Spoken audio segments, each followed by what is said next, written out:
بدعة وكل بدعة ضلالة وكل ضلالة في النار.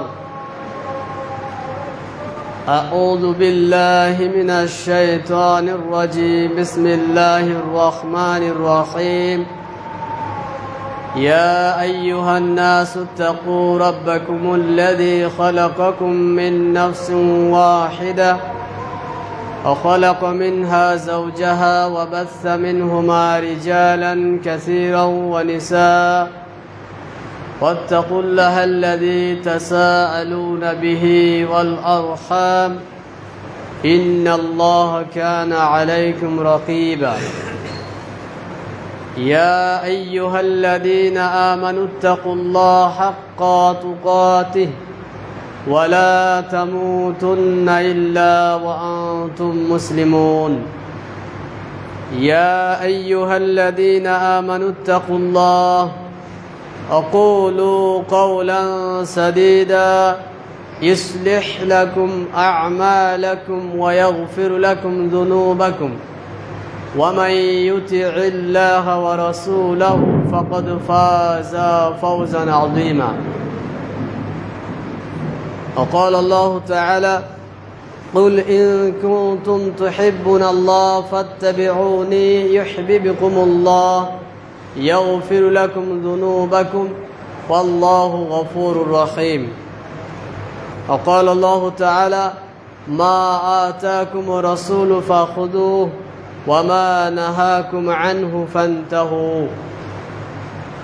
وقال النبي صلى الله عليه وسلم من أحدث في أمرنا هذا ما ليس منه فهو رد. رواه মুসলিম।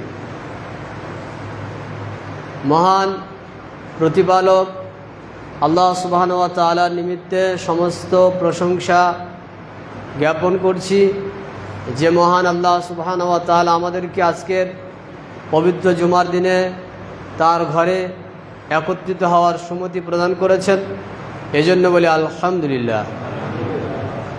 অতঃপর আমাদের শেষ নবী শ্রেষ্ঠ নেতা রাসূলুল্লাহ সাল্লাল্লাহু আলাইহি ওয়াসাল্লামের প্রতি আল্লাহ সুবহানাহু ওয়া তাআলার পক্ষ হতে অসংখ্য দরুদ ও শান্তি বিবর্ষিত হোক। আল্লাহুম্মা সাল্লি আলাইহি আল্লাহুম্মা বারিক আলাইহি। মহান আল্লাহ সুবহানাহু ওয়া তাআলা তিনি মানব জাতিকে সঠিক পথে পরিচালনা করার জন্য, সঠিক আদর্শ গ্রহণ করার জন্য প্রত্যেকটা যুগে নাবী বা রাসূলগণকে প্রেরণ করেছেন। নাবী বা রাসূলগণের কাজ হলো সেই জাতিকে দিন বুঝানো, দিন শেখানো, দিনের তালিম প্রদান করা, দিনের জ্ঞান দেওয়া। এটা হচ্ছে নাবীদের উপরে আল্লাহর পক্ষ থেকে দেওয়া দায়িত্ব। এবং এই দায়িত্ব পালনের জন্য কোনো নাবীকে জাতি অর্থ সম্পদ দিয়েছেন, টাকা পয়সা দিয়েছেন, টাকা দিয়ে পুষে রেখে দিয়েছেন, এইরকম সিস্টেম ছিল না। বরং যে জাতি গুমরা হয়েছে ওই জাতির মধ্য হতে, ওই কওমের মধ্য হতে আল্লাহ রাব্বুল আলামিন একজন নবী প্রেরণ করেছেন, যে নবী ওই জাতির মধ্য হয়ে বড় হয়ে তাদেরকেই দাওয়াত দিয়েছেন। দাওয়াতটা কি?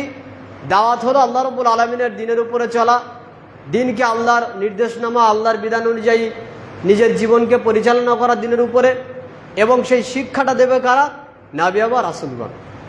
এভাবে করে নূহ আলাইহিস সালামের যুগ থেকে শুরু করে প্রত্যেকটা যুগে যখন জাতি গুমরা হয়েছে, যখন জাতি পথভ্রষ্ট হয়েছে, যখন জাতি আল্লাহ রাব্বুল আলামিনের দেওয়া সঠিক রাস্তা থেকে বিচ্ছিন্ন হয়েছে, তখন আল্লাহ তাদের উপরে নাবী ও রসুল প্রেরণ করেছেন, যাতে করে সেই জাতিকে সঠিক দিনের জ্ঞান প্রদান করা হয়, যাতে করে সেই জাতিকে আল্লাহ রাস্তায় ফিরিয়ে আনা হয়। এবং ফিরিয়ে আনার জন্যে তাদের নিকটে যেটা প্রয়োজন তা হচ্ছে প্রয়োজন, দাওয়াতের প্রয়োজন। এই দাওয়াত শিখিয়েছেন, এই দাওয়াত দিয়েছেন নাবী বা রাসূলগণ, যেটা ছিল আল্লাহর পক্ষ থেকে প্রেরিত মানুষকে শেখানোর একটা নীতি, একটা পদ্ধতি। এভাবে করে আল্লাহ রাব্বুল আলামিন প্রত্যেকটা যুগে নবী বা রাসূলদেরকে প্রেরণ করেছেন। কিন্তু সেই সময় মানুষের আচার ব্যবহার এবং সামাজিক ব্যবস্থাপনার দিকে লক্ষ্য রেখে ধীরে ধীরে আল্লাহ রাব্বুল আলামিন আয়াতকে অবতীর্ণ করেছেন, ধীরে ধীরে তার দেওয়া বিধানকে অবতীর্ণ করেছেন। এবং আল্লাহ রাব্বুল আলামিন তিনি তখন আমাদের নবী মুহাম্মদ সাল্লাল্লাহু আলাইহি ওয়াসাল্লাম আসার পূর্বে দিনকে পরিপূর্ণ করেননি। মানে ওই সময়ে যদি কোনো ব্যক্তি দিনের মধ্যে কিছু ঢোকাতো, দিনের মধ্যে যদি কিছু অতিরঞ্জন করত, দিনকে সুন্দর করার জন্য তার ভিতরে কিছু আমাল ঢুকিয়ে দিত, তাহলে বলা যেত যে না, এটা ঢোকানো যায়, কারণ যেহেতু দিন পরিপূর্ণ নয়। তারপরেও যে নবী তার জাতিকে যতটুকু দিন শিখিয়েছেন, যে রাসূল তার জাতিকে যতটুকু দিন দিয়েছেন, ওই জাতির জন্য যথেষ্ট হলো ওই নবীর আনুগত্য করে, রাসূলের আনুগত্য করে দিনটাকে পালন করা। সেটা পরিপূর্ণ হোক আর অসম্পূর্ণ হোক, যতটুকু আল্লাহ রাসূলকে দিয়ে শিখিয়েছেন অতটুকুই ছিল তাদের জন্য কল্যাণকর। অতিরিক্ত করা মানে আল্লাহ দেননি, তারপরেও সেই ব্যক্তি কি করছে, অতিরঞ্জিত করে ফেলেছে। এটা করা যাবে না। কেন করা যাবে না? এটা হারাম। আল্লাহ যেটা দিয়েছেন তার থেকে বেশি হয়ে যাচ্ছে, আর আল্লাহ রাব্বুল আলামিনকে আমরা খুশি করতে চাই, কাজে আল্লাহ যতটুকু বলবেন অতটুকুই আমাদের পালন করা, এটা আমাদের কর্তব্য, এটা আমাদের জন্য বাঞ্ছনীয়। অতিরিক্ত কিছু করা সেটা আমাদের জন্য জায়েজ হবে না। তাহলে আল্লাহ সুবহানাহু ওয়া তাআলা যত নবী ও রাসূলগণকে প্রেরণ করেছেন, প্রত্যেক নবী ও রাসূলগণ তার জাতিকে কি দিয়েছেন? দিন শিক্ষা দিয়েছেন। আর দিন শিক্ষা গ্রহণ করে তারা দিনের প্রতি আমাল করেছেন। এখন কথা হলো, সেই জাতি যদি দিনের মধ্যে নবীকে ছেড়ে দিয়ে অতিরিক্ত কিছু করতে না পারে, আমাদের আল্লাহ রাব্বুল আলামিন যে দিন দিয়েছেন, মুহাম্মদ সাল্লাল্লাহু আলাইহি ওয়াসাল্লামকে দিয়ে আল্লাহ রাব্বুল আলামিন যে দিন দিয়েছেন, এই দিন কিন্তু অসম্পূর্ণ নয়, এই দিন পরিপূর্ণ। এই দিন হলো পরিপূর্ণ। কাজেই এই দিনের মধ্যে যদি কোনো ব্যক্তি অতিরিক্ত কিছু করে, তার মানে আল্লাহর দেওয়া পূর্ণ দিন তার জন্য যথেষ্ট নয়।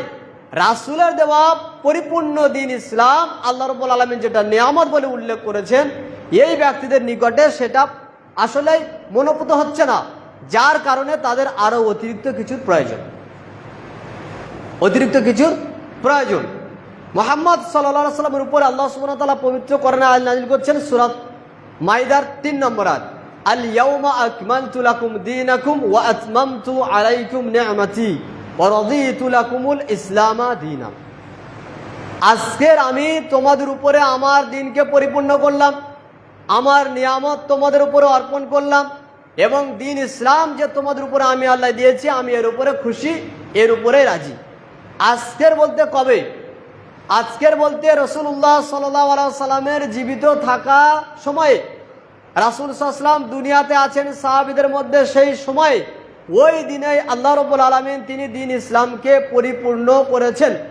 যদি দিন ইসলাম পরিপূর্ণ হয়ে থাকে, আল্লাহ পরিপূর্ণ করে যান, তাহলে এই দিন ইসলামের মধ্যে অতিরিক্ত কিছু প্রবেশ করানো, এটা আল্লাহর থেকে নিজেকে অনেক বড় মনে করা, আল্লাহর দিনটাকে নিয়ে খেলা করা, আল্লাহর দিনকে নিয়ে বাড়াবাড়ি করা। অথচ আল্লাহ তাআলা স্পষ্ট হারাম করেছেন, দিনের মধ্যে বাড়াবাড়ি কিছু করা যাবে না, দিনের ক্ষেত্রে অতিরঞ্জিত কিছু করা যাবে না। কি করতে হবে? নবী সাল্লাল্লাহু আলাইহি সাল্লামকে দিয়ে আল্লাহ রাব্বুল আলামিন আমাদেরকে দিন শিক্ষা দিয়েছেন। কাজেই আল্লাহর নবী সাল্লাল্লাহু আলাইহি সাল্লাম আমাদেরকে দিন শিক্ষা কি দিয়েছেন, অতটুকুই পালন করলে আমার জন্য যথেষ্ট। আমাকে অতিরিক্ত কিছু করতে হবে না।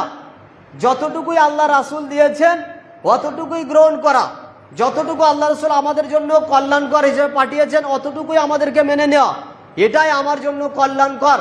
অতিরিক্ত কিছু আমার জন্য কল্যাণকর নয়, বরং সেটা হবে আল্লাহর নবী সাল্লাল্লাহু আলাইহি ওয়াসাল্লামকে অপমান করা, যেটা হবে আল্লাহ রাব্বুল আলামিনের দ্বীনকে অপমান করা, সেটা হবে কোরআনুল কারীমকে অপমান করা। কারণ কোরআনুল কারীম আল্লাহ রাব্বুল আলামিন অবতীর্ণ করেছেন পরিপূর্ণ, দিন ইসলাম পরিপূর্ণ, রাসূল সাল্লাল্লাহু আলাইহি ওয়াসাল্লাম সাহাবাদেরকে যা কিছু দিয়েছেন পরিপূর্ণ, সাহাবায়ে কেরাম রাসূল সাল্লাল্লাহু আলাইহি ওয়াসাল্লামকে আনুগত্য করে আল্লাহর সন্তুষ্টি অর্জন করেছেন এই পরিপূর্ণ দিন মেনে। তাহলে আমাদের কি এমন প্রয়োজন পড়েছে যে রাসূলুল্লাহ সাল্লাল্লাহু আলাইহি ওয়াসাল্লামের আনুগত্য করে যে সাহাবাদেরকে আল্লাহ রাব্বুল আলামিন জীবিত থাকা অবস্থায় জান্নাতের সার্টিফিকেট দিলেন, ওই দিন আমরা আনুগত্য করে কি জান্নাত পাবো না? যে রাসূলুল্লাহ সাল্লাল্লাহু আলাইহি ওয়াসাল্লামের আনুগত্য করে, যে পরিপূর্ণ দিনের আনুগত্য করে সাহাবায়ে কেরাম দুনিয়াতেই আল্লাহ রাব্বুল আলামিনের সন্তুষ্টি অর্জন করে জান্নাতের সার্টিফিকেট পাচ্ছেন, সেই দিন যদি আমরা আজকের আনুগত্য করে আমরা জান্নাত পাবো না? আল্লাহ পবিত্র কোরআনে স্পষ্টভাবে উল্লেখ করেছেন, রাদিয়াল্লাহু আনহুম ওয়া রাদু আন, তারাও আল্লাহর প্রতি রাজি এই দিন ইসলামকে মেনে, আর আল্লাহ তাদের প্রতি রাজি তারা এই দিন ইসলাম মানার কারণে। তাহলে যে দিন ইসলাম সাহাবায়ে কেরাম মানার কারণে আল্লাহ তাদের প্রতি সন্তুষ্ট, সেই দিন ইসলাম যদি আমরা পালন করি তাহলে আল্লাহ কি আমাদের উপরে সন্তুষ্ট হবেন না? 100 বার আল্লাহ আমাদের উপরে সন্তুষ্ট হবেন, কারণ এটা আল্লাহর ওয়াদা। আমরা যদি আল্লাহর দিন পালন করি আল্লাহ সন্তুষ্ট হবেন। আমি যদি সন্তুষ্ট চিত্তে আল্লাহকে খুশি করার জন্য দিন পালন করি, তাহলে আমার কোন জায়গায় ঠেকা বাঁধলো যে আমাকে দিনের মধ্যে আরো অতিরিক্ত কিছু সৃষ্টি করতে হবে, অতিরিক্ত কিছু আমল প্রবেশ করাতে হবে, অতিরিক্ত কিছু আমল করতে হবে, যে আমলের কারণে আল্লাহকে খুশি করতে হবে? এটা বাড়াবাড়ি, এটা বাড়াবাড়ি। একজন ব্যক্তি মসজিদে হাঁকছে, আমি আমার পিতাকে ভালোবাসি, আমি আমার পিতাকে ভালোবাসি, আমি আমার পিতাকে ভালোবাসি। ওই আপনার রাত্রেবেলা মাইকটা অন করেছে, করে চিল্লাতে লেগেছে রাত 10টার দিকে। হঠাৎ রাত 10টার দিকে এরকম চিল্লাচ্ছে যখন মসজিদে, আমি আমার আব্বাকে ভালোবাসি, আমি আমার আব্বাকে ভালোবাসি, তখন বাড়ি থেকে একটা লোক ছুটে গেল মসজিদে যে তোমার আব্বার শরীর খুব খারাপ, এখনই তোমার আব্বাকে নিয়ে হসপিটালে যেতে হবে। ও বলছে দূর, হসপিটালে যেতে হবে, হসপিটালে যেতে হবে? কিসের হসপিটাল? আমি এই যা মাইকটা ধরেছি, আমি মাইক ছেড়ে যাব না। কি বলছি মাইকে? আমি আমার আব্বাকে ভালোবাসি, আমি আমার আব্বাকে ভালোবাসি, আমি আমার আব্বাকে ভালোবাসি। বলেন তো কত বড় মুনাফিক, এ কত বড় মুনাফিক! ওর আব্বার এখন শরীর অসুস্থ, ওর আব্বাকে হসপিটাল নিয়ে যেতে হবে। লোক তেড়ে আসছে ওর কাছে যে চলো তুমি এখন তোমার আব্বাকে নিয়ে যেতে হবে হসপিটালে। আব্বার বাড়াবাড়ি, ও মাইক ছাড়ছে না। কি বলছে? আমি আমার আব্বাকে ভালোবাসি, মানে ও মাইকেই বলবে আব্বাকে ভালোবাসি। বুঝতে পারছেন ব্যাপারটা? যতজন আপনার রাসূল সাল্লাল্লাহু আলাইহি ওয়াসাল্লাম আনিত দ্বীন ইসলামকে বাড়াবাড়ি করেছে, অতজনের ব্যক্তি দেখবেন আপনাদের ক্লাস নেই। এই যে বেদাত আমাদের সমাজে চালু হয়েছে, কিছু বেদাত আছে যেটা হালুয়ার সঙ্গে জড়িত, মানে হালুয়া রুটি ছাড়া ওই সিস্টেম, ওই আমল হয় না। ওই আমলের জন্য হালুয়া লাগবে, ওই আমলের জন্য রুটি করা লাগবে, ওই আমলের জন্য আপনার সকাল থেকে চুলা জ্বালানো লাগবে, নইলে এই আমল করা যাবে না। অথচ ইসলামে এমন কোনো আমল নেই যাকাত আর হজ ছাড়া যে আপনাকে টাকা খরচ করতে হয়। সব ফ্রি। আপনি আমল করবেন শরীর দিয়ে, আমল করবেন ইখলাস দিয়ে। সেখানে রুটির কি প্রয়োজন? আমলে কি রুটির প্রয়োজন হয়? কিন্তু আমাদের প্রয়োজন হয়। কেন? আল্লাহকে খুশি করতে হবে। কি দিয়ে? রুটি দিয়ে।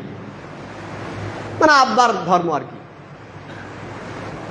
আর কিছু মানুষ ধরে নিয়েছে যে আব্বা মারা গেলে ও রমজান মাস কি আর শাবান মাস কি আর তোমার জুন মাস আর আগস্ট মাস কোনো দেখা দেখি নেই, গরু জবাই করতে হবে। কেন? কে খুশি হবে? আল্লাহ খুশি হবে। অথচ রাসূল সাল্লাল্লাহু আলাইহি ওয়াসাল্লাম বলছেন জাবের রাদিয়াল্লাহু আনহুর সময়ে যে শোনো, তোমরা যারা আছো, জাবেরের বাড়িতে এখন অবস্থা খারাপ চলছে, জাবের মারা গেছে, তোমরা তার বাড়িতে কিছু খাদ্য প্রেরণ করো। কার বাড়িতে খাদ্য প্রেরণ করতে বলছেন? যার বাড়ির লোক মারা গেছেন। তার মানে আমার বাড়িতে যদি কেউ মারা যায় তো খাবার গ্রামের লোক, আমার আত্মীয় আমার বাড়িতে দিয়ে যাবে। কিন্তু সিস্টেম উল্টে গেল, আমার বাপ মরে গেলে কান্নার টাইম নেই, আমাকে বাজারে যেতে হবে গরু খুঁজতে। আশ্চর্য ধর্ম, সব অতিরিক্ত। এগুলো সব আল্লাহকে সন্তুষ্ট করার জন্য অতিরিক্ত। আমার আব্বা মারা গেছে, আব্বার জন্য কোনোদিন আমি ওযু করে কবরের কাছে গিয়ে বলি না আল্লাহ তুমি আমার আব্বাকে ক্ষমা করো। অথচ 40-এর দিনে আমি সব গ্রামের মানুষকে ঢোল বাজিয়ে দাওয়াত করে খাওয়াচ্ছি। কেউ খেয়ে বলে না যে আল্লাহ এর আব্বাকে মাফ করো, তাকে তুমি জান্নাতবাসী করো। রাস্তায় গিয়ে বলছে তরকারিতে নুন বেশি হয়েছে। এই নেমো খারামদের কেউ ডাকে খেতে। এটা কেন বললাম? আল্লাহকে খুশি করার জন্য। অথচ এগুলোতে আল্লাহর সন্তুষ্ট নেই। আল্লাহর সন্তুষ্ট মূলত মুহাম্মদ সাল্লাল্লাহু আলাইহি ওয়াসাল্লাম যতটুকু দিয়েছেন অতটুকুই। নবী রাসূল সাল্লাল্লাহু আলাইহি ওয়াসাল্লামের আনুগত্য করি, এটা হচ্ছে রাসূলের ভালোবাসা। কিন্তু আমি আল্লাহর নবীকে ভালোবাসি, আমি আল্লাহর নবীকে ভালোবাসি, আমি আল্লাহর নবীকে ভালোবাসি বলে সারা দিন আপনি মাইক বাজালেন, চিল্লে একেবারে মাইকের চং আপনি ফাটিয়ে দিলেন, এলাকাময় আপনি একেবারে জয় জয় কারবার করে দিলেন। অথচ ওই চিল্লিয়ে যাওয়ার পরে দেখছেন ওই ব্যক্তি পশ্চিম দিকে মুখ করে পেশাব করছে, আর পেশাবের পরে দেখবেন তার সাইডে কোনো পানির ব্যবস্থা নেই। মানে বুঝতে পারছেন কি অবস্থা? এরা আল্লাহর নবীকে ভালোবাসে, নবীর জন্য জান দেবে, নবীর জন্য পানি ব্যবহার করতে পারে না, জান দেবে। পেশাব করার পরে পানি ব্যবহার করার মতো এদের কাছে কোনো হিদায়াত জ্ঞান নেই। এরা রাসূলকে ভালোবাসে কি দিয়ে? ও মাইক চালিয়ে। তো বলেন তো এটা কেমন ধরনের ধর্ম? এটা পুরোটা ইবলিশের ধর্ম। ইবলিশ দিয়ে গেছে এদেরকে। আমি একটা কথা বলি, সমাজে বিদাতকে দূর করার জন্য দুইটা পন্থা অবলম্বন করলে বিদাত এমনিতেই পালিয়ে যাবে। দুইটা পন্থা অবলম্বন করবেন। এক, জনসাধারণের জন্য খাওয়ার ব্যবস্থা বন্ধ করতে হবে। দুই, এই ভণ্ড আলমদেরকে ডেকে পয়সা দেওয়া বন্ধ করে দিতে হবে। দেখেন আপনার 1 বছরের মধ্যে আর কেউ মুখ ফেটে বলবে না যে চলো নবী দিবস পালন করি, কেউ বলবে না, কেউ বলবে না। জনগণের জন্য খাবারের ব্যবস্থা বন্ধ, যে এবছর আমরা কোনো খাবারের ব্যবস্থা করবো না ভাই, পয়সা আমাদের মোটে নেই। আর যে আলেম বলতে হবে যে জন্মদিবস পালন করো, ওর পকেটে 5টা টাকা না বড় 2টো টাকাও দেওয়া যাবে না, দেখবেন পরের বছর এমনিতেই আর থাকবে না তোমার জন্মদিবস। তাহলে এগুলো কেন হয়? কিসের টানে হয়? পেটের টানে আর পকেটের টানে। এটা কোন ইবাদত হলো? ওর ধান্দায় তো পকেট আর পেট। জনসাধারণ মনে করেছে এই দিনটা পালন করলে কিছু পেটে কিছু দেওয়া যাবে, আর হুজুর মনে করেন যে এই দিনটা পালন করলে পকেটে কিছু পাওয়া যাবে। তো উভয়ের ধান্দায় হচ্ছে দুনিয়াবি কিছু কামানো। আর আপনি আর আমি ভোলা ভালা মানুষ, কিছু বুঝি না, আমরা বলছি তাই তো নবীর জন্মদিবস পালন করবো, এটা তো নেকির কাজ। আরে ভাই সারা বছরে নবীকে ভালো না বাসতে পারি, বছরে একবার তো অন্তত ভালোবাসতে পারি, এটা তো করা যায় লোক দেখিয়ে। আল্লাহর নবীকে কি বছরে একবার ভালোবাসতে হবে, নাকি যতদিন বেঁচে থাকবো ততদিন ভালোবাসতে হবে? যতদিন বেঁচে থাকবো ততদিন। তো আপনি একদিনে ঢাকঢোল পিটিয়ে কি দেখাতে চাইলেন? ফজরের নামাজ কি পড়া হয়েছে বান্দা? তো বলছে উঠতে পারে না। তো তুমি সকালবেলা এসে যে এলাকাময় জয় জয় কারবার করছে নবীকে ভালোবাসি, কিসের ভালোবাসো? আল্লাহ রাসূল সাল্লাল্লাহু আলাইহি ওয়াসাল্লাম বলছেন সহিহ বুখারীর হাদিস, যদি কোনো ব্যক্তি ফজরের সালাত আদায় না করে ঘুমিয়ে থাকে, সারা রাত শয়তানের মাথার কাছে বসে বসে বলে যে তুমি ঘুমাও, রাত এখন লম্বা, তুমি ঘুমাও, রাত এখন লম্বা। এমত অবস্থায় ফজরের সময় হয়ে গেলে শয়তান আরো তাকে পাম দেয়। যখন ওই ব্যক্তি ফজরের সালাত আদায় না করে বেলা পার হয়ে যায়, তখন শয়তান কানে পেশাব করে দিয়ে চলে যায়। কানে কি করে দেয়? শয়তান পেশাব করে দেয়। তো আপনি ফজরের নামাজ না পড়ে রাস্তায় বেরোলে আপনার কানে কি রয়েছে? শয়তানের পেশাব। বুঝতে পারছেন না কোথায় আছি আমরা? আমরা নবীকে ভালোবাসি। রাসূলুল্লাহ সাল্লাল্লাহু আলাইহি ওয়াসাল্লাম দিন যতটুকু দিয়েছেন তার বেশি কিছু করলেই গুনাহ হবে, কারণ আল্লাহর নবীর থেকে নিজেকে বেশি পরেজগার মনে করা হয়। আর রাসূল সাল্লাল্লাহু আলাইহি ওয়াসাল্লাম থেকে বেশি পরেজগার যে ব্যক্তি হবে, বুঝে হবে সে আর আল্লাহর ওহীর আনুগত্য করছে না। রাসূল যতটুকু দিয়েছেন এটা আল্লাহর ওহী, এটা আল্লাহর দিন। আর রাসূল যেটা দেননি অতিরিক্ত যেটা, ওটা শয়তানের ওহী, ওটা ইবলিসের পক্ষ থেকে এসেছে। সে আপনার হুজুর হলে কি হবে, আর আমি হলে কি হবে, আর মসজিদের ইমাম হলে কি হবে, এলাকার বড় মুফতি হলে কি হবে, যে হোক না কেন, আল্লাহর নবী যতটুকু দিয়েছেন তার অতিরিক্ত যেটা হয়ে যাচ্ছে, তখন বুঝতাম ও ইবলিসের অনুসারী। কার অনুসারী? ইবলিসের অনুসারী। মহান আল্লাহ সুবহানাহু ওয়া তাআলা পবিত্র কোরআনে সূরা আরাফের 3 নম্বর আয়াতে উল্লেখ করছেন, ইত্তাবিউ মা উনজিলা ইলাইকুম মির রাব্বিকুম ওয়ালা তাত্তাবিউ মিন দুনিহি আউলিয়া। তোমরা আনুগত্য করো আল্লাহ তোমাদের প্রতি যা অবতীর্ণ করেছেন সেইটাই, আর এছাড়া অন্য কোনো ওলি আউলিয়ার, অন্য কোনো দোস্তর, অন্য কোনো বন্ধুর আনুগত্য করতে যেও না। তো আল্লাহ রাব্বুল আলামিন যেটা দিয়েছেন ওটাই আনুগত্য করতে হবে। আল্লাহ কি দিয়েছেন এটা কি দিয়ে বুঝবো? আল্লাহ যেটা দিয়েছেন এটা রাসূল সাল্লাল্লাহু আলাইহি ওয়াসাল্লামকে দিয়ে বুঝবো। রাসূল সাল্লাল্লাহু আলাইহি ওয়াসাল্লাম কি দিয়েছেন? এবার আল্লাহ রাব্বুল আলামিন পবিত্র কোরআনের সূরা হাশরের 7 নম্বর আয়াতে উল্লেখ করছেন, মা আতাকুমুর রাসূলু ফাখুযুহু ওয়া মা নাহাকুম আনহু ফান্তাহু। রাসূল সাল্লাল্লাহু আলাইহি ওয়াসাল্লাম তোমাদেরকে যা দেন ওটাকে গ্রহণ করো, আর যা থেকে তোমাদেরকে নিষেধ করেন ওটাকে বর্জন করো। তার মানে ইসলামের কোনো কিছু আমাল গ্রহণ করা, ইসলামের কোনো আমালকে বর্জন করা, ইসলামের কোনো নীতিমালাকে গ্রহণ করা, ইসলামের কোনো নীতিমালাকে বর্জন করা, এর মানদণ্ড হচ্ছেন মুহাম্মদ সাল্লাল্লাহু আলাইহি ওয়াসাল্লাম। মানদণ্ডকে নবী করিম সাল্লাল্লাহু আলাইহি ওয়াসাল্লাম। যদি আপনি তাকে মানদণ্ড হিসেবে গণ্য না করেন, নিশ্চিত আপনি গুমরা, আপনি পথভ্রষ্ট, আপনি যে রাস্তায় চলছেন এটা শয়তান রাস্তা, একদম ধরাবাঁধা।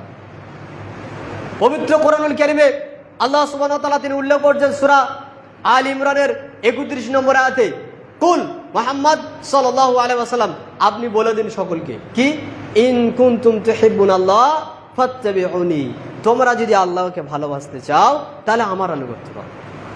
আল্লাহকে ভালোবাসতে গেলে রাসূলের আনুগত্য করতে হবে। রাসূলের আনুগত্য করলে আল্লাহ বলছেন ইউহিব্বুকুমুল্লাহ, তাহলে আল্লাহ তোমাদেরকে ভালোবাসবেন। ওয়া ইয়াগফিরু লাকুম যুনুবাকুম, তোমাদের গুনাহসমূহকে মাফ করে দিবেন।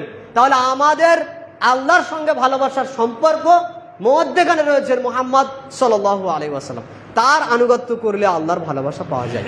যেখানে তার আনুগত্য নেই সেখানে আল্লাহর ভালোবাসা নেই। যেখানে তার কোনো আমল দেখানো নেই সেই আমলটা হচ্ছে আমার জন্য বিভ্রান্তিকর, আপনার জন্য বিভ্রান্তিকর। দলিল সহিহ বুখারী হাদিস নম্বর 563।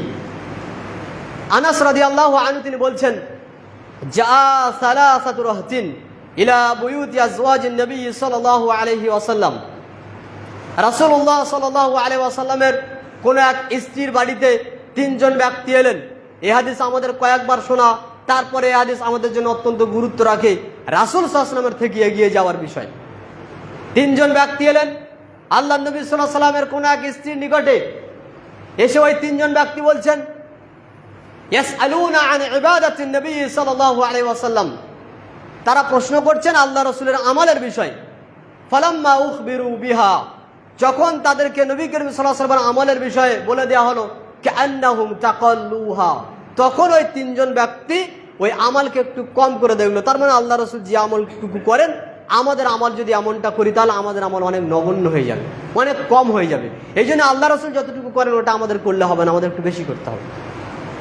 তখন কি বলছেন, ওয়ানাহানু আইনা মিনান নবী সাল্লাল্লাহু আলাইহি ওয়াসাল্লাম, আমরা কোথায় আর আল্লাহর নবী সাল্লাল্লাহু আলাইহি ওয়াসাল্লাম কোথায়? ক্বাদ গুফিরা লাহু মা তাকাদ্দামা মিন যামবিহি ওয়া মা তাআখার, আল্লাহ রাব্বুল আলামিন তিনি মুহাম্মদ সাল্লাল্লাহু আলাইহি ওয়াসাল্লামের পূর্ববর্তী কোনো গুনাহকে মাফ করে দিয়েছেন, পরবর্তী কোনো গুনাহকে মাফ করে দিয়েছেন।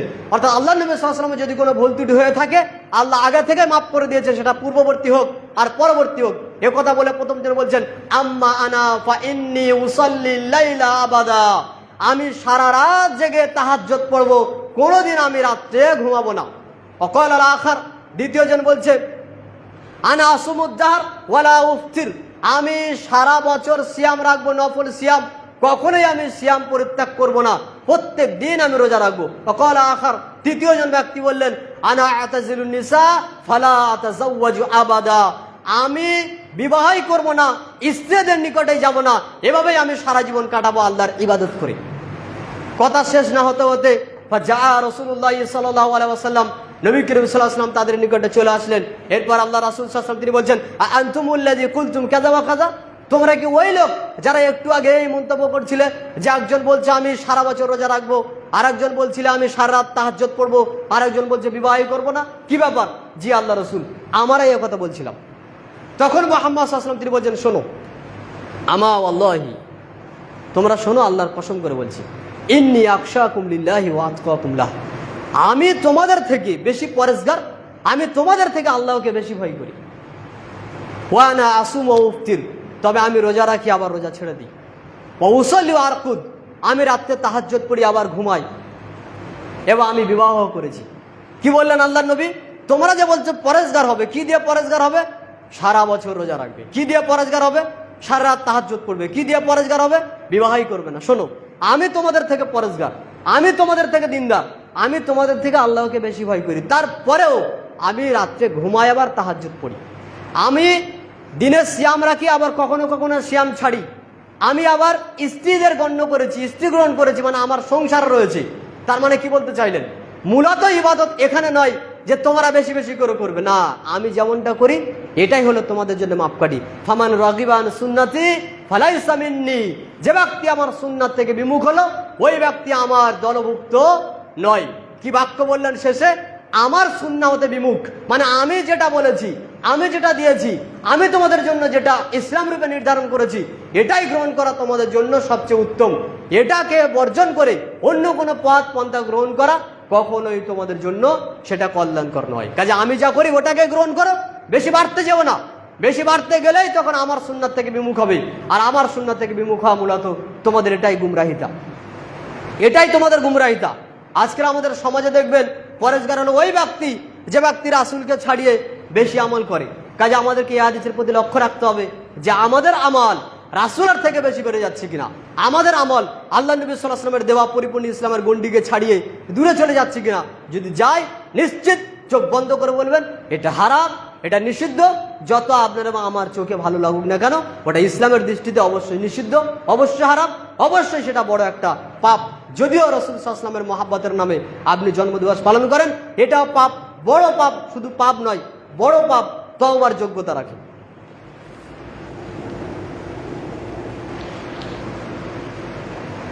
আলহামদুলিল্লাহি রাব্বিল আলামিন, ওয়াসসালাতু ওয়াসসালামু আলা রাসূলিহি ওয়া আলা আলিহি ওয়া আসহাবিহি আজমাইন, আম্মা বা'দ। রাসূলুল্লাহ সাল্লাল্লাহু আলাইহি ওয়াসাল্লাম তিনি একদা বক্তব্য পেশ করছেন সাহাবীদের মাঝে। হাদিসটা উল্লেখ করা হয়েছে তিরমিজির মধ্যে 2676 নম্বর হাদিস। ইরবাদ বিন সারিয়া রাদিয়াল্লাহু আনহু তিনি বলছেন, সাল্লাবিনা নবী সাল্লাল্লাহু আলাইহি ওয়াসাল্লাম যাতা ইয়াউমিন, রাসূল সাল্লাল্লাহু আলাইহি ওয়াসাল্লাম তিনি একদিন আমাদেরকে নিয়ে সালাত আদায় করালেন, ফজরের সালাত। ফা আকবালা আলাইনা বিওয়াজহিহি, অতঃপর আল্লাহর নবী সালাম ফিরিয়ে আমাদের দিকে ঘুরে দাঁড়ালেন। ফা ওয়াআদানা মাউইযাতান বালিগা, তিনি আমাদের নিকটে অত্যন্ত গুরুত্বপূর্ণ তাৎপর্য বক্তব্য পেশ করলেন। যারাফাত মিনাল উয়ুন ওয়াজিলাত মিনহাল কুলুব, যে বক্তব্যের কারণে আমাদের চোখ থেকে পানি ঝরতে লাগলো, আমাদের অন্তর ঠান্ডা হয়ে গেল। আমরা মনে করলাম এটা রাসূল সাল্লাল্লাহু আলাইহি ওয়াসাল্লামের মনে হয় শেষ বক্তৃতা, আল্লাহর নবী মনে হয় আমাদের মধ্যে আর বেশি দিন থাকবেন না, তাই তিনি আমাদেরকে শেষের মতো আমাদের এভাবে করে হুঁশিয়ার করছেন, এভাবে করে বক্তব্য পেশ করছেন। কলা রাজুল, একজন ব্যক্তি দাঁড়িয়ে গেলেন, বললেন, ইয়া রাসূলুল্লাহ, হে আল্লাহর নবী, আমরা মনে করছি যে এটা হচ্ছে আপনার শেষ বক্তৃতা। ফাউসিনা ইয়া রাসূলুল্লাহ, আল্লাহর নবী আপনি আমাদেরকে শেষবারের মতো কিছু নসিহত করুন, আমাদেরকে কিছু আপনি উপদেশ প্রদান করে যান, যে আমরা মনে করতে পারি যে আল্লাহর নবী আমাদেরকে শেষবারের মতো কিছু নসিহত করেছেন, খাস করে যেটা আনুগত্য আমরা করতে পারি। তখন মুহাম্মদ সাল্লাল্লাহু আলাইহি ওয়াসাল্লাম তিনি বলছেন, উসিকুম বিত্তাকওয়াল্লাহ, আমি তোমাদেরকে বলছি তোমরা আল্লাহকে ভয় করবে, আল্লাহর ভয় নিজের মধ্যে রাখবে। ওয়াসসামি ওয়াত্তা ওয়া ইন কানা আবদান হাবশিয়ান, এবং তোমাদের যদি নেতা করে দেওয়া হয় ইসলামকে পালন করার জন্য রাষ্ট্রীয় নেতা, এবং তোমাদের মধ্যে যদি দলীয় কোনো নেতা করে দেওয়া হয়, কি করবে তোমরা? ইসলামকে পালন করার জন্য তোমরা সেই নেতার আনুগত্য করবে, যদিও সে হাবশির কোনো গোলাম হয়। হাবশি কোনো গোলাম হলেও তোমরা তার আনুগত্য করবে। এরপর আল্লাহ নবী সাল্লাল্লাহু আলাইহি ওয়াসাল্লাম তিনি বলছেন, আমার পরে তোমরা যারা বেঁচে থাকবে তোমরা দেখতে পাবে অনেক মতভেদ দিনের মধ্যে, ইখতিলাফান কাসীরা, অনেক মতভেদ, অনেক ইখতিলাফ। ফাআলাইকুম বিসুন্নতি ওয়া সুন্নতি খুলাফায়ে রাশিদিন আল মাহদিয়িন, ওই সময় তোমাদের জন্য কাজ হচ্ছে, তোমাদের উপরে জরুরি হচ্ছে রাসূলুল্লাহ সাল্লাল্লাহু আলাইহি ওয়াসাল্লামের সুন্নাহকে আঁকড়ে ধরা এবং খুলাফায়ে রাশিদিনের সুন্নাহকে আঁকড়ে ধরা। খুলাফায়ে রাশিদিনকে ওমর রাদিয়াল্লাহু আনহু, আবু বকর রাদিয়াল্লাহু আনহু, উসমান রাদিয়াল্লাহু আনহু, আলী রাদিয়াল্লাহু আনহু, এনারা হচ্ছেন খুলাফায়ে রাশিদিন। আল্লাহ নবী সাল্লাল্লাহু আলাইহি ওয়াসাল্লাম বলেন, যখন ইখতিলাফের সময় আসবে, যখন মতভেদের সময় আসবে, তখন তোমাদের জন্য কাজ হচ্ছে আমার সুন্নাহর আনুগত্য করা, আমার সুন্নাহকে আঁকড়ে ধরা এবং চার খলিফার সুন্নাহকে আঁকড়ে ধরা। তামাসসাকু বিহা, শক্ত করে আঁকড়ে ধরবে।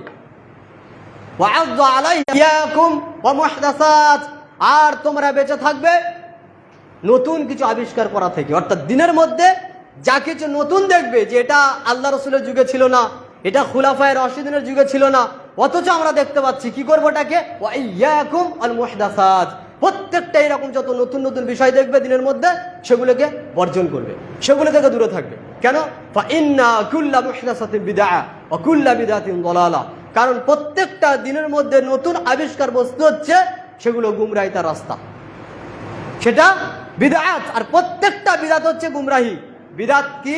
যেটা নিজের দিনের মধ্যে নতুন করে তৈরি করা হয়েছে। আপনি বিদআতকে জানার জন্য তিনটে জিনিস ধরে রাখবেন, বিদআতকে চেনার জন্য তিনটে ফর্মুলা মনে রাখবেন। এক, নতুন হতে হবে। দুই, কোরআন এবং সুন্নাহ থেকে প্রমাণ পাওয়া যাবে না। তিন, নেকির কাজ মনে করে করা হবে। চোখ বন্ধ করে বিদআত। এক, নতুন হতে হবে। দুই, কোরআন এবং সুন্নাহ থেকে তার কোনো প্রমাণ থাকবে না। তিন, নেকির কাজ মনে করা হবে। আমরা যারা রাসূলুল্লাহ সাল্লাল্লাহু আলাইহি ওয়াসাল্লামের জন্মদিবস পালন করছি, তাদেরকে যদি বলা যায় যে ভাই আপনি বলেন তো, রাসূল সাল্লাল্লাহু আলাইহি ওয়াসাল্লামের যে জন্মদিবস পালন করা হচ্ছে, মিলাদুন নবী বলে যে দিন পালন করা হচ্ছে, আচ্ছা এই দিন কবে থেকে চালু হয়েছে? দেখবেন কেউ বলতে পারবে না। আপনাকে এর ইতিহাস জানা না তো আপনাকে কি বলবে? এরা ইতিহাসই জানা না তো আপনাকে কি বলবে? এরা বলবে ওই কোরআনের অমুক আয়াতে রয়েছে, কত নম্বর আয়াত? সূরা বাকারার 290 নম্বর আয়াতে রয়েছে। সূরা বাকারা কয়টা আয়াত? সূরা বাকারা 286টা আয়াত রয়েছে। কি আয়াত আপনাকে বলা হবে? সূরা বাকারা 290 নম্বর আয়াত। তোর আব্বা কেন ওর ঠাকুর থেকে ধরে আনলো সূরা বাকারা 290টা আয়াত পাওয়া যাবে? সূরা বাকারা 286টা আয়াত শেষ। আপনাকে বলে দেওয়া হবে সূরা তাওবার 150 নম্বর আয়াত, সূরা তাওবার 128 29টা আয়াত। নবীকে এত ভালোবাসতেন, জীবনের চেয়েও বেশি ভালোবাসতেন। আবু বকর রাদিয়াল্লাহু আনহু, তিনি মুহাম্মদ সাল্লাল্লাহু আলাইহি ওয়াসাল্লাম দুনিয়া থেকে বিদায় নেওয়ার পরে খলিফা হলেন, প্রথম খলিফা। ইনি যদি আল্লাহ রসুলকে এত ভালোবাসতেন, আর নবীকে ভালোবাসার জন্য একটা বড় বৈশিষ্ট্য যদি, একটা বড় আমল যদি হয় যে তার জন্য জন্মদিবস পালন করা, তো আবু বকর রাদিয়াল্লাহু আনহু তিনি 2 বছর রাজত্ব করেছেন, তিনি খলিফা হওয়ার পরে 2 বছর তিনি রাজত্ব করেছেন। তিনি রাজত্বকালে কোনো সময় কি নবী সাল্লাল্লাহু আলাইহি ওয়াসাল্লামের জন্মদিবস পালন করেছেন? ইতিহাস নেই। তাহলে প্রমাণ হলো আমি আবু বকরের থেকেও আল্লাহর নবীকে বেশি ভালোবাসি। পেশাবে পানি না নিলেও, টয়লেটে গিয়ে পানি ব্যবহার ঠিকমতো করতে না জানলেও, পেশাব করতে বসতেই কোনমুখ হয়ে এটা আমি না জানলেও আমি আবু বকরের থেকে আল্লাহ রসুলকে বেশি ভালোবাসি। এটাই প্রমাণ হলো। উমর রাদিয়াল্লাহু আনহু তিনি 10 বছর রাজত্ব করেছেন আবু বকর রাদিয়াল্লাহু আনহুর পরে। এই 10 বছরের মধ্যে একটাও প্রমাণ নেই যে তিনি কোনোদিন আল্লাহর নবীকে ভালোবেসে রাসূলের নামে কোনোদিন জন্মদিবস পালন করেছেন, নেই। তার মানে প্রমাণ হলো বর্তমানে আমরা যারা গলা ফাটায় রাসূলের জন্মদিবস ঈদে মিলাদুন নবী করে, তারা আবু বকর উমরের থেকে আমরা রাসূলকে বেশি ভালোবাসি, এটা প্রমাণ হচ্ছে। অথচ উমর রাদিয়াল্লাহু আনহু তিনি আল্লাহ নবী সাল্লাল্লাহু আলাইহি ওয়াসাল্লামের সঙ্গে কঠিন কঠিন সময়ে তিনি আল্লাহ রাসূলের পাশে থেকেছেন। যেখানে আমরা থাকলে কখন পালিয়ে যেতাম, আমার বইয়ের শরীর খারাপ, আমার ওই পাট চাষ করতে হবে, আমার ধান ওদিকে জ্বলে যাচ্ছে, এগুলো বলে পালিয়ে যেতাম। সেই সময় যদি আমরা থাকতাম, তো এই যে আমাদের অবস্থা, আমরা সাহাবীদের থেকে আল্লাহ রসুলকে বেশি ভালোবাসি, সাহাবীদের থেকে বেশি দিন বুঝি। দলিল পবিত্র কোরআন সূরা তাওবার 99 নম্বর 100 নম্বর আয়াতে আল্লাহ তাআলা বলছেন, ওয়াস-সাবিকুনাল আউয়ালুন মিনাল মুহাজিরিন ওয়াল আনসার ওয়াল্লাযীনা ইত্তাবাউহুম বিইহসান। দিনের কর্মে সবচেয়ে অগ্রগামী ব্যক্তি হচ্ছেন সাহাবাদের মধ্যে যারা মুজাহির এবং যারা আনসারী। মুজাহির কারা? যারা মক্কায় দিন গ্রহণ করে মদিনায় হিজরত করেছিলেন। আর আনসারী কারা? যারা মদিনাতে ইসলাম গ্রহণ করে রাসূল সাল্লাল্লাহু আলাইহি ওয়াসাল্লামকে দিনের ক্ষেত্রে সহযোগিতা করেছেন। এই ব্যক্তিরা হচ্ছেন, অর্থাৎ সাহাবায়ে কেরাম হচ্ছেন দিনের ক্ষেত্রে সবচেয়ে নেকির কাজে বেশি অগ্রগামী। কারা? সাহাবায়ে কেরাম। কোরআন প্রমাণ দিচ্ছে আল্লাহ তাদের প্রতি সন্তুষ্ট, তারাও আল্লাহর প্রতি সন্তুষ্ট। এখন আপনি বলেন তো, আপনি কত বেশি আমল করছেন যেটা সাহাবাদের থেকে বেশি ছাপিয়ে যায়, অথচ তারা দিনের কাজে সবচেয়ে বেশি অগ্রগামী। আপনি যদি অগ্রগামী হয়েছেন, তার মানে আপনি শিওর গুমরাহিতের মধ্যে রয়েছে, এটা প্রমাণ হচ্ছে। কোরআনের এই আয়াত থেকে প্রমাণ হচ্ছে। এবার বলি, কোন এক মুফতি সাহেব ফতোয়া দিয়েছে যদি কোনো ব্যক্তি রাসূলের জন্মদিবস পালন না করে তাহলে সে কাফের, তার বউ অটো তালাক হয়ে গেছে। যদি অটো তালাক হয়ে যায় তাহলে আবু বকর রাদিয়াল্লাহু আনহুর কি অবস্থা হবে? হিদায়াত বলে কিছু আছে, তাই বুদ্ধিশুদ্ধি বলে কিছু আছে, জ্ঞানগম্য আছে। বলছে যদি কোনো ব্যক্তি ঈদে মিলাদুন নবী পালন না করে, তার বউ অটো তালাক, সে কাফের। যে কাফের তাকে না বলবে সে নিজে কাফের। তাহলে আবু বকরের কি হবে? উমর রাদিয়াল্লাহু আনহুর কি হবে? তারা তো পালন করেননি, নাউজুবিল্লাহ। কি বলবেন? উমর রাদিয়াল্লাহু আনহুর কথা বাদেই দিলাম, আবু বকরের কথা বাদেই দিলাম, আবু হানিফা রাহিমাহুল্লাহর কথা ধরি। আবু হানিফা রাহিমাহুল্লাহ তিনি কি রাসূল সাল্লাল্লাহু আলাইহি ওয়াসাল্লাম কোনোদিন জন্মদিবস পালন করেছেন? গোটা জিন্দেগি ওর পড়াশোনা করেও একটা পৃষ্ঠা পাবে না যেখানে আবু হানিফার নামে এরকম কোনো কথা আছে, রাহিমাহুল্লাহ তার নামে কিছু কথা আছে, নেই। তাহলে কি বলবেন? তারও স্ত্রী অটো তালাক হয়ে গেছে, এটা কি মানা যায়? সহ্য করে যেগুলো ফতোয়া, গাজওয়ারি ফতোয়া। বলছে ওরা রাসূলকে ভালোবাসে না, ওরা ইহুদিদের দালাল, ওই জন্য আল্লাহ নবীকে ভালোবাসে না। তো ইহুদিদের দালাল কোনোদিন 5 ওয়াক্ত নামাজ পড়ে দেখেছেন? ইহুদিদের দালাল্লা নামাজ পড়ে না, ইহুদিদের দালাল্লা সালাত আদায় করে না, ইহুদিরা ঠিক মতো পেশাবে পানি নেয় না, এটা হচ্ছে ইহুদিদের আখলাক। তো ইহুদিরা কি 5 ওয়াক্ত সালাত আদায় করে? করে না। তো ইহুদিদের দালাল কারা? যারা রাসূল সাল্লাল্লাহু আলাইহি ওয়াসাল্লামকে পালন করে তো তারা দিন ইসলামকে পালন করে না, তারাই। তো এটা হচ্ছে গাজওয়ারি ফতোয়া। রাসূলকে আনুগত্য করে দিন মানতে হবে, ব্যাস, কথা শেষ। তাহলে রাসূলের নামে জন্মদিবস পালন করা এটা চালু হলো কবে? কারা চালু করেছে? এটা চালু হয়েছে মিশরে। এটা মিশরে চালু হয়েছে হিজরি 400 শতকে চালু হয়েছে। হিজরি 400 শতক মানে 400 হিজরির দিকে, 300 হিজরির পরে, 300 হিজরির আর 400 হিজরির মধ্যবর্তী সময়ে এটা চালু করা হয়েছে। বুঝতে পারছেন? রাসূল সাল্লাল্লাহু আলাইহি ওয়াসাল্লাম ইন্তেকাল করেছেন কবে? 11 হিজরিতে। আর রাসূলের নামে জন্মদিবস চালু হচ্ছে কবে? 400 হিজরিতে। কোথায় চালু হচ্ছে? মিশরে। কারা চালু করেছে? শিয়ারা চালু করেছে। শিয়ারা প্রথম এটা চালু করে মুসলিমদের মধ্যে এই আনুষ্ঠানিকতা ঢুকিয়ে দিয়েছে যে তোমরা এটাকে মানো। তারপর আস্তে আস্তে আস্তে আস্তে আমরা সকলে আনুগত্য করতে লেগেছি। যেমন আপনার ওই মুহররমের দিন আমরা পালন করি, মূলত চালু করেছে শিয়ারা, আর এটাও সেই রকম চালু করেছে শিয়ারা। তো আপনি আমি শিয়াদের দিন পালন করবো না তো কার দিন পালন করবো বলেন? আপনারা আমার মধ্যে তো পকেটের চিন্তা আর পেটের চিন্তা ছাড়া কিছু নেই। তাহলে শিয়াদের কথা ছাড়া আমাদের কোনো কথা মানার গতি নেই। এই হচ্ছে আমাদের অবস্থা। এরা এখনো জানে না যে আল্লাহর নবীর জন্মদিবস পালন করাটা চালু হলো কবে, অথচ গলা ফাটাচ্ছে দলিল আছে। আরে ভাই, কোনো দলিল নেই, ফালতু কথা, কোনো প্রমাণ নেই। রাসূলের জন্মদিবস পালন করার যদি প্রমাণ থাকতো তো সবচেয়ে আগে পেতাম আমরা সবচেয়ে আগে পেতাম, এবং সেটাকে জাতিকে জানাতাম যে রাসূলের জন্মদিবস পালন করতে হয়, তোমরা পালন করো, এটা আমরা আগে বলতাম। হাদিসে নেই রাসূলের জন্মদিবস পালন করার ইতিহাস অনেক পরে, কাজে এটা কোনো ব্যক্তি হাদিস থেকে প্রমাণ দিবে, কোরআন থেকে প্রমাণ দিবে, মূলত এটা সে ব্যক্তি এটা বলছে সেটা মিথ্যা কথা এবং জনগণকে এটা ভুল বোঝাচ্ছে। আর আমরা আর আপনারা এই যে টাকা পয়সা দিয়েছি পালন করার জন্য, মূলত খাওয়ার জন্যে। আল্লাহ রসুলকে যদি ভালোবাসতে হয় তাহলে 5 ওয়াক্ত সালাত আদায় করতেন। আল্লাহ রসুলকে যদি ভালোবাসতে হয় তো প্রত্যেক দিন ভালোবাসতেন, সারা জীবন ভালোবাসা থাকতো। একদিন নাকে কান্না কেঁদে রাসূলকে ভালোবাসি বলে গোটা মাঠ কাঁপিয়ে কোনো লাভ নেই। আল্লাহ নবী সাল্লাল্লাহু আলাইহি ওয়াসাল্লাম তিনি বলছেন, এমন একটা সময় আসবে যে সময় মানুষ হারামকে হালাল বলে গণ্য করবে। তার একটা হচ্ছে গান বাজনাকে মানুষ হালাল বলে গণ্য করবে। গান বাজনা কি? হারাম। গান বাজনা হারাম। তো আল্লাহ নবী সাল্লাল্লাহু আলাইহি ওয়াসাল্লামের জন্মদিবসের দিনে কিভাবে গান বাজনা আবার হালাল হয়ে গেছে? এটা হয়? তাহলে আপনি মনে করেন এটা শয়তানের দিন, যেটা পালন করছি আমরা রাসূলের নামে, জন্মদিবসের নামে, সব শয়তানের দিন। কাজে দিন মানতে গেলে আমাদেরকে কোরআন আর হাদিসের জ্ঞান রাখতে হবে, সাথে সাথে একটু হিদায়েত জ্ঞান অন্তত রাখতে হবে। হিদায়েত বুদ্ধি, হিদায়েত জ্ঞান আমাদেরকে একটু রাখতে হবে। এই জন্যে শুধু আজকের রাসূলের জন্মদিবস পালন নয়, প্রত্যেকটা বিদআত যেগুলো চালু হয়েছে, প্রত্যেকটা বিদআতের পিছনে রয়েছে তা হচ্ছে অতিরিক্ত দিনের জ্ঞান থেকে দূরে সরিয়ে নেওয়া নিজেকে, এবং পেটের চাহিদার কথা আগে ভাবা আর পকেটের চাহিদার কথা আগে ভাবা। এবার শেষ হাদিস বলি, যেটা উল্লেখ করা হয়েছে ইবনু মাজার 50 নম্বর হাদিস। আল্লাহ নবী সাল্লাল্লাহু আলাইহি ওয়াসাল্লাম তিনি বলছেন, রাসূলুল্লাহ সাল্লাল্লাহু আলাইহি ওয়াসাল্লাম তিনি বলেছেন, আল্লাহ রাব্বুল আলামিন ওই ব্যক্তির কোনো আমলকে কবুল করবেন না। কোন ব্যক্তি?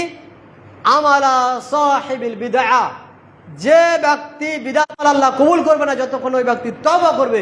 তার মানে হলো বিদআত করা বড় পাপ। এই জন্য আমরা যারা এখনো পর্যন্ত এই বিদআতগুলো করছি আমরা বড় পাপে যুক্ত আছি। এমন কোনো আমল নেই যে আমল করলে শিরক ছাড়া যে আপনার অন্য আমল আল্লাহ কবুল করবেন না, কিন্তু বিদআত করলে আল্লাহ আপনার আমল কবুল করবেন না, বিদআত করলে আমল কবুল হবে না। এই জন্য আমাদেরকে দিন ইসলাম পালন করার ক্ষেত্রে গণ্ডি সামনে রাখতে হবে, সেটা হচ্ছে আল্লাহর দেওয়া গণ্ডি, রাসূলের দেওয়া গণ্ডি, সাহাবায়ে কেরামের দেওয়া গণ্ডি। অতিরিক্ত বাড়াবাড়ি, অতিরিক্ত ছাড়াছাড়ি করা যাবে না। যতটুকু আল্লাহ রাব্বুল আলামিন সন্তুষ্ট হন সেটা হচ্ছে আল্লাহর দেওয়া এবং রাসূল সাল্লাল্লাহু আলাইহি ওয়াসাল্লাম ও সাহাবাদের দেওয়া দিন। আল্লাহ সুবহানাহু ওয়া তাআলা আমাদেরকে এই দিন পালন করতে সঠিক রাস্তায় টিকে থাকার সুমতি প্রদান করুন। আল্লাহুম্মা আমিন।